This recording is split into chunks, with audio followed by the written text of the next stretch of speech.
Hey everybody, what is going on? I hope you guys are all doing well, and welcome to another tutorial video. In this video, I'll be explaining to you guys how you can add a Google Maps location, so let's get right into it now.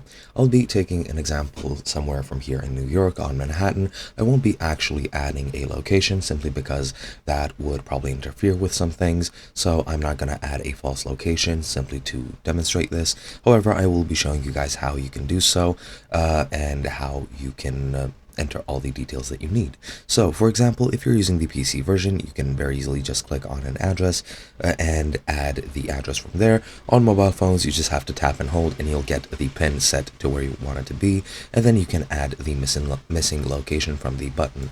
Now for example, if I go over here, so for example East 57th Street, somewhere over here, so let's say this address, as you can see I have dropped a pin right over there, and it looks like it's already a location. So I'll just take something else. For example, let's say here, this shouldn't be any location that I know of. There you go. And now when you get this gray pin right over here, as you can see, there is no button yet, but what you need to do is hover over it and right click it and then click add a missing place. As I mentioned, you can just tap and hold on mobile phones and then click and then tap add a missing place and you'll get the same menu. Now here you need to add the place name. So for example, I'll just use test.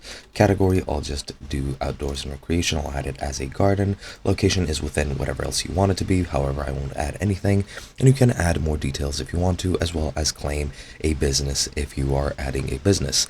Now once you've added all the needed information, you can just click submit, and that's going to create a new location. I'm not sure if it needs to pass a review or not, but submitting this will then submit the location, and that's pretty much it. As I've mentioned, I'll just discard this since I have no interest in adding an actual location, but that is pretty much it. Hope you guys enjoyed, and I'll be seeing you guys in another video.